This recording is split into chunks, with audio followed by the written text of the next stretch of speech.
사무엘하 18장 9절로 18절까지의 말씀 우리 다 같이 한 목소리로 합독하겠습니다. 압살롬이 다윗의 부하들과 마주치니라. 압살롬이 노새를 탔는데 그 노새가 큰 상수리 나무 번성한 가지 아래로 지날 때에 압살롬의 머리가 그 상수리 나무에 걸림에 그가 공중과 그 땅 사이에 달리고 그가 탔던 노새는 그 아래로 빠져나간지라. 한 사람이 보고 요압에게 알려 이르되 내가 보니 압살롬이 상수리 나무에 달렸더이다 하니 요압이 그 알린 사람에게 이르되 내가 보고 어찌하여 당장에 쳐서 땅에 떨어뜨리지 아니하였느냐. 내가 내게 은 10개나 띠 하나를 주었으리라 하느니라.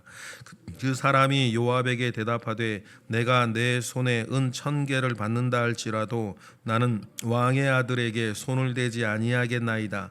우리가 들었거니와 왕이 당신과 아비새와 이때에게 명령하여 이르시기를 삼가 누구든지 젊은 압살롬을 해하지 말라 하셨나이다.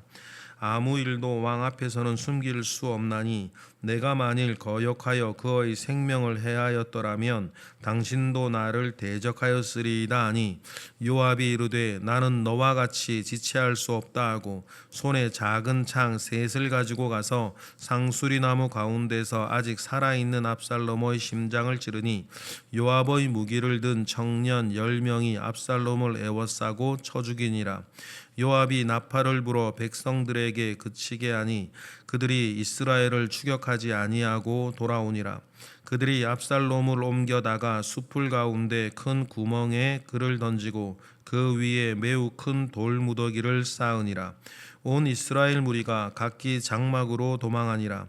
압살롬이 살았을 때에 자기를 위하여 한 비석을 마련하여 세웠으니 이는 그가 자기 이름을 전할 아들이 내게 없다고 말하였음이더라.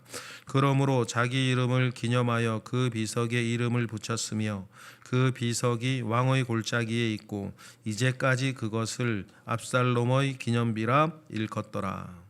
아멘. 전쟁은 다윗의 승리로 끝이 났습니다.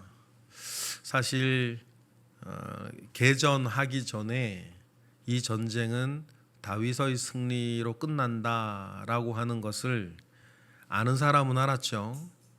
그래서 뛰어난 책략가 아히도벨은 자결했고 전쟁에 나가기 전에 다윗도 젊은 압살롬을 엄히 대하지 말아달라 이야기를 합니다. 모르는 사람이 볼 때는 전세가 군사력이 월등하게 많은 압살롬이 유리한 것처럼 보았을런지 모르겠습니다. 그러나 전문가들, 진짜 뛰어난 사람들은 아히도벨의 책략이 무너지고 후세의 이야기가 통하는 순간 이 전쟁은 다윗의 승리로 끝난다라고 하는 것을 알 정도였습니다. 그런데 이런 상황보다 더 중요한 것이 있죠. 다윗이 이기게 되어져야만 하는 하나님의 약속이라는 것이 있는 것입니다. 여러분, 우리가 하나님의 약속을 안고 살아가는 사람, 그 사람이 되는 게 매우 중요해요. 여러분, 하나님은 모든 사람들에게 계획을 가지고 계시고 그 계획을 약속으로 안고 살아가는 사람이 있습니다. 여러분, 크든 적든 그것에 관심을 가지고 사셔야 돼요. 거기에 관심이 없이 살면 이 땅에서 우리의 삶은 고깃덩어리의 삶밖에 되지 않는다는 사실들을 여러분들은 꼭 알아야 됩니다. 그래서 이 땅에서 우리의 삶이 그저 고깃덩어리의 삶에 끝나지 아니하고 영원부터 영원까지 계시는 하나님 아버지 앞에서 그와 함께 동행하는 삶을 살아야 되는데, 이것은 비단 정서적으로 나는 하나님과 동행해요 이렇게 말하는 부분이 아니고 그것을 포함하여서 내가 하나님 아버지 앞에서 품고 살아가는 약속의 문제인 거예요. 하나님은 나에게 어떤 뜻을 품고 계시고 하나님은 나에게 어떤 약속을 허락하셨으며 나는 그것을 어떻게 가슴에 품고 그것을 위해 다른 박질하고 살고 있는가의 문제인 거예요. 그 문제 안에서 여러분 우리는 모든 것을 생각하는 거죠. 그 다윗을 생각을 하면 하나님께서 다윗에게 품게 하신 약속이 있습니다. 뭡니까? 너와 내 집이 영원할 거라는 거예요. 너와 너희 집이 영원할 것이라고 하는 하나님의 약속을 품고 살면 여러분 이 전쟁은 어떻게 해야 되는 거예요? 이르나 저러나 다윗이 이겨야 되는 전쟁인 거예요. 하나님께서 이 전쟁을 이기게 하시기 위해서 눈에 보이는 사건을 하나님께서 만들어 가세요. 압살롬이 쿠데타를 일으켰을 때에 이때가 붙고 후세가 일을 하고 아히도벨의 뜻이 꺾여서 그가 자결을 하고 에브라임 숲으로에서 싸움을 하게 되고 전투가 벌어지게 되고 여러분 이 모든 일들은 그냥 되어지는 대로 되어지는 게 아닙니다. 다윗을 이기게 하시는 하나님의 역사, 우린 그걸 뭐라 부릅니까? 섭리라 부르는 거예요. 눈에 보이는 섭리 하나하나가 연이어질 때에 그래서 이겼구나, 그래서 저렇게 이렇게 됐구나, 뭐 전략적으로 이렇게 돌아갔던 것이로구나 생각하는 건 누구나 할 수 있는데 영안을 열어 그 모든 일련의 사건들을 보면 하나님께서 섭리하고 계시는구나, 요걸 보셔야 되는 거예요. 이 눈을 우리가 훈련하는 게 왜 중요하냐면 우리에게 일어나고 있는 크고 작은 이벤트들, 그 일들, 사건들 속에서도 우리가 성경을 통해서 보았던 그 하나님의 섭리를 볼 줄 아는 눈을 우리의 일상 가운데에서 적용할 수 있기 때문이에요. 그러면 여러분 주변에서 지금도 섭리하시는 하나님의 역사를 볼 줄 아시기를 바랍니다. 그러니 당장에 지금 일어나는 일에 일희일비하지 아니하고 그 모든 구슬을 꿰어가시는 하나님의 섭리를 볼 줄 알아야 된다. 이런 걸 두고 영안이 열렸다 그러는 거예요. 영안을 여시고 영안이 열려서 하나님께서 일하시는 그 일들을 바라보시기를 바랍니다. 물론 하나님의 역사 가운데에서는 너는 아무도 몰래 밤중에 그랬지만 나는 백주대낮에 내 이웃을 들어 너를 징계할 것이라고 했던 그 역사도 일어나서 전쟁이 일어난 거지만 그거보다 더 큰 일은 뭐예요? 하나님께서 너와 내 집이 영원할 것이라고 하는 약속 가운데 일어나는 일이니 다시 한번 이 전쟁은 다윗이 이기는 것이고 다윗이 이기도록 하나님께서 일을 만들어 가신다. 요압도 그렇고 누구도 열심히 싸웠을 것입니다. 그러나 여러분 전투는 그들이 하지만 전쟁은 하나님께 속했고 열심히 전투하는 그들 위해 진짜 중요한 승리를 주시는 이는 하나님이시다. 이것을 이러한 관점으로 우리의 일상을 돌아보는 것이 너무너무 중요하다. 결국 전쟁은 그래서 승패가 났습니다. 승패가 났는데 완전히 끝이 난 게 9절이에요. 압살롬이 정상적인 전투였다면 만나지 않아야 할 사람들을 만나는 거죠. 누구예요? 압살롬이 다윗의 부하들, 군대 사람을 만나는 건데 만나서 참 수치스러운 일을 압살롬이 당합니다. 9절이죠. 읽어보겠습니다. 압살롬이 다윗의 부하들과 마주치니라. 압살롬이 노새를 탔는데 그 노새가 큰 상수리 나무 번성한 가지 아래로 지날 때에 압살롬의 머리가 그 상수리 나무에 걸림에 그가 공중과 그 땅 사이에 달리고 그가 탔던 노새는 그 아래로 빠져나간지라. 이게 돼 있어요. 어떻게 이런 일이 벌어졌을까? 막 도망을 가는데 뒤에선 다윗의 부하들이 쫓아오고 그런 노새를 타고 막 도망을 가다가 뭐 뒤를 돌아보기도 했겠죠. 그러다가 못 본 거 아니겠어요. 큰 가지가 있는 걸. 그래서 상수리 나무 거기에 머리카락이 걸려서 대롱대롱 매달리는 이 수치. 여러분 이걸 기억하시죠? 압살롬의 외모를 평가할 때에 사람들이 제일 칭송했던 것이 뭐였어요? 이 머리였어요. 그리고 압살롬의 발끝부터 정수리까지 흠잡을 데 없는 몸이라고 사람들이 다 부러워하고 흠모했던 몸이 이제 어떻게 되는 거예요? 가장 수치스럽고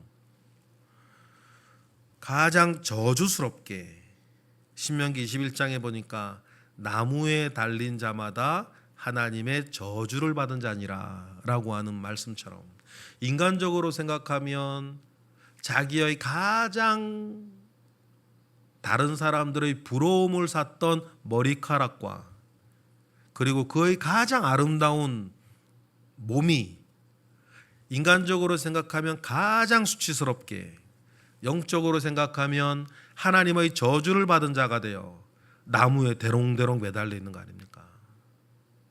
여러분, 그것이 무엇이라도 주 안에 있어야 능력이 되고 주 안에 있어야 축복이 되는 줄 믿습니다. 무엇이라도 그렇습니다. 무엇이라도 주 안에 있어야 능력이고 축복이지, 주 밖에 있으면 그것은 저주의 통로요, 죄를 더 잘 짓게 되는 문턱밖에 안 된다. 뭐든지 그래요. 힘 있는 사람이 주 안에 있으면 그 힘으로 주의 일을 할 텐데, 힘 있는 사람이 주 밖에 있으면 그 힘으로 죄를 더 잘 지을 뿐이에요. 모든 게 그런 거 아닙니까? 그것을 단적으로 보여주는 게 압살롬이에요. 그의 가장 자랑스러운 것들이 주 밖에 있으니 가장 수치스럽고 가장 저주스러운 일을 만나게 하는 통로가 되는구나 라고 하는 것을 알게 됩니다. 압살롬이 나무에 대롱대롱 매달려 있는 것을 보고 아마 그 충격도 컸을 거고, 이게 혼절하고 기절했을런지도 모르죠. 도망가는 거기에 딱 걸렸으니 그 자동차가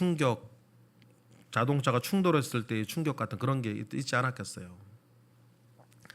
매달려 있는 것을 요압의 부하가 요압에게 가서 압살롬이 그렇게 됐다 이야기를 하니까 그 사람들이 요압이 왜 죽이지 않고 그래 왔냐고 합니다. 그러니까 이 부하가 요압과 아비새와 이때에게 다윗이 명령한 것을 우리가 다 들었다라고 이야기하면서 13절처럼 이야기를 하는데, 작은 부분이지만 여러분, 우리가 13절과 같은 신뢰도, 13절과 같은 느낌, 13절과 같은 자기 이미지를 우리가 다른 사람들에게 주고 있고 가지고 있어서는 안 되겠다. 그 사람이 요압이 내게 은 10개라도 주겠다 그러니까 1000개도 싫다 그러면서 다윗이 한 말을 아는데, 내가 만약 그렇게 했다면 당신은 13절처럼 할 사람이라고 요압에게 말하는 거 아니에요. 13절 뭐라 그럽니까? 시작. 아무 일도 왕 앞에서는 숨길 수 없나니 내가 만일 거역하여 그의 생명을 해하였더라면 당신도 나를 대적하였으리이다. 나한테는 은을 10개를 주고 띠를 주고 이야기를 하지만 내가 정말 그렇게 했다면 당신은 다윗과 함께 나 죽일 사람이라고. 자기 군대의 사령관이에요. 자기 군대의 사령관에게 군대의 병사가 가지고 있는 이 느낌 말이에요. 여러분, 우리가 다른 사람에게 이러한 느낌을 주며 살아서는 안 되겠다.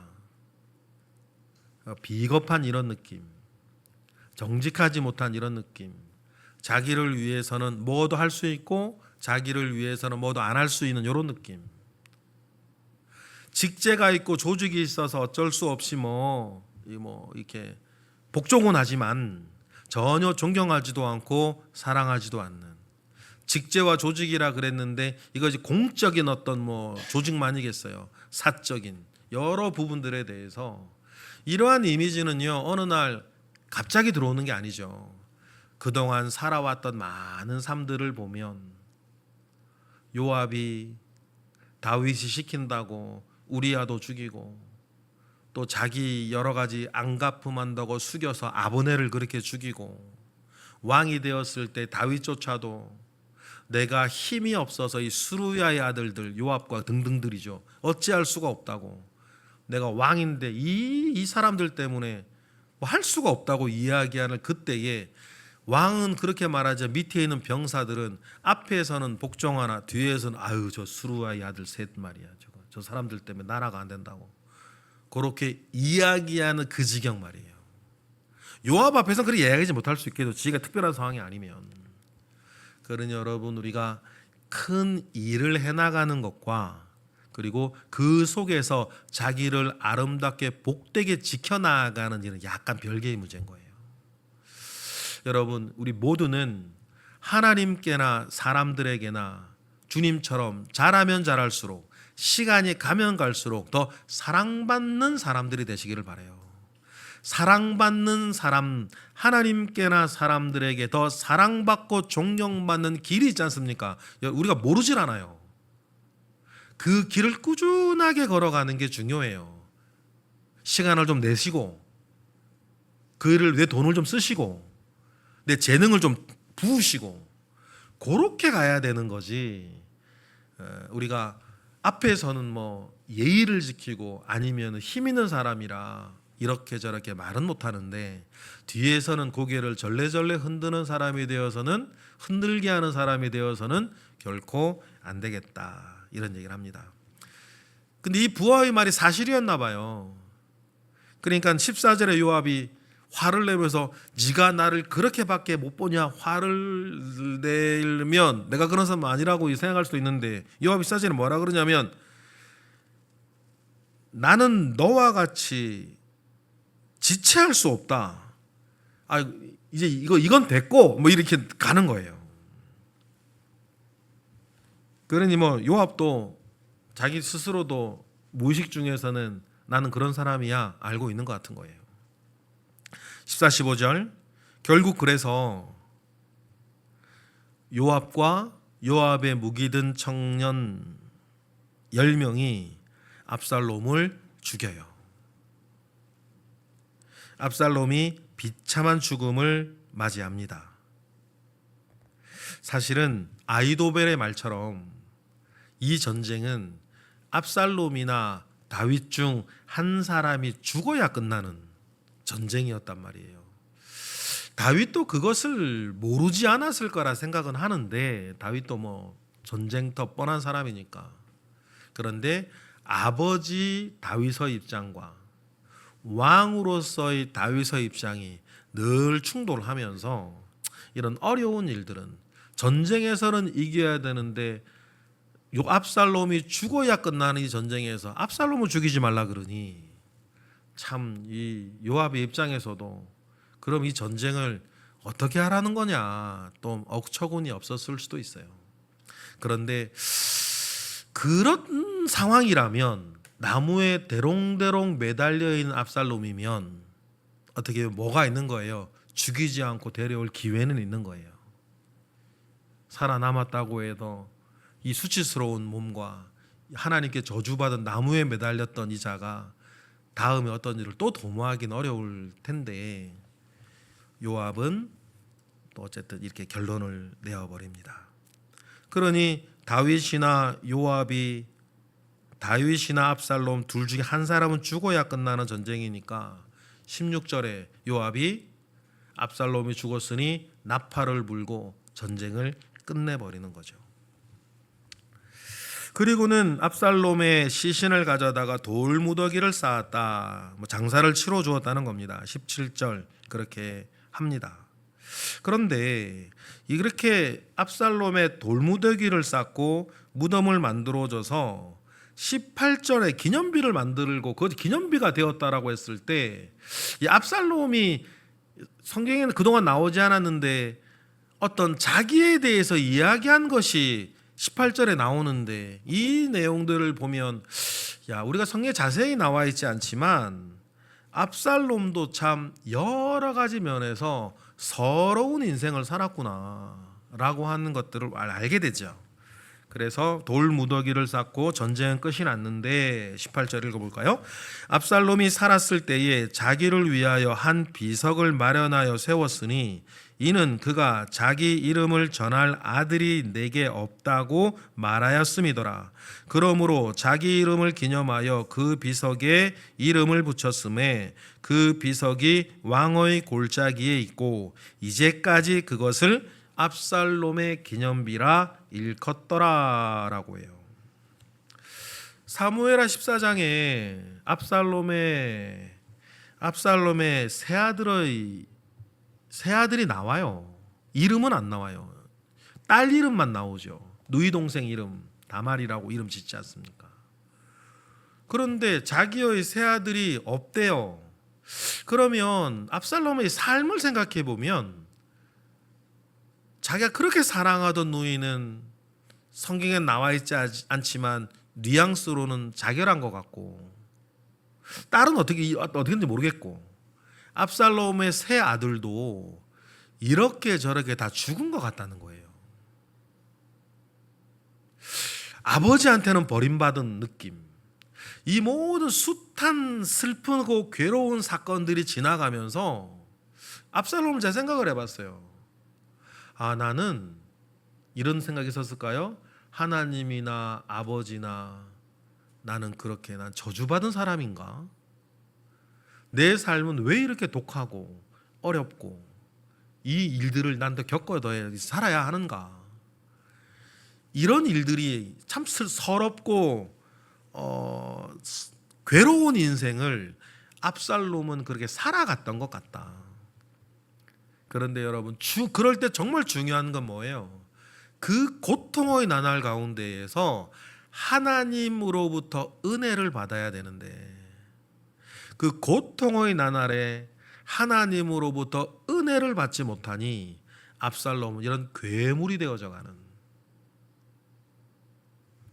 아버지의 아내를 범한 자는 반드시 죽일지니라 했는데 그 율법대로 반드시 죽어져야 되는, 근데 죽고 나서 보니까 그의 모든 가족들도, 딸은 어떻게 됐는지 모르겠지만 누이도 아들들도 자기도 죽고 심지어 아버지와 전쟁을 벌여야 되는 이런 참 처참한 인생을 압살롬은 그 잘생긴 얼굴과 그 멋진 육신을 가지고 그 똑똑한 머리와 그 말 잘하는, 또 나중엔 왕위 계승 서열 1위의 왕자로 살아갔음에도 불구하고 이 모든 것들이 주 안에 있지 못했으니 다 저주스럽게 되고 말았다.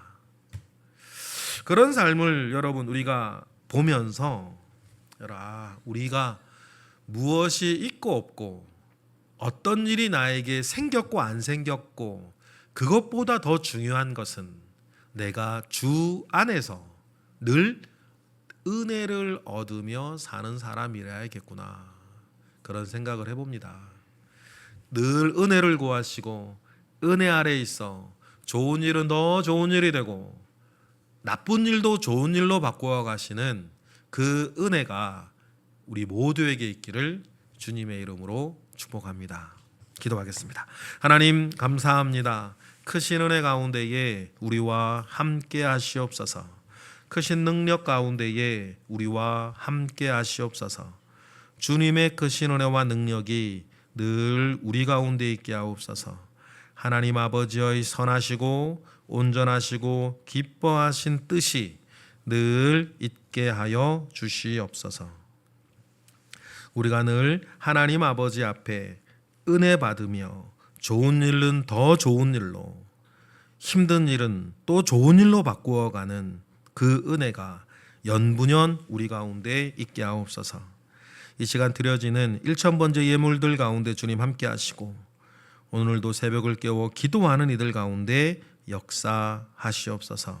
감사드리며 예수 그리스도의 이름으로 기도드렸나이다. 아멘.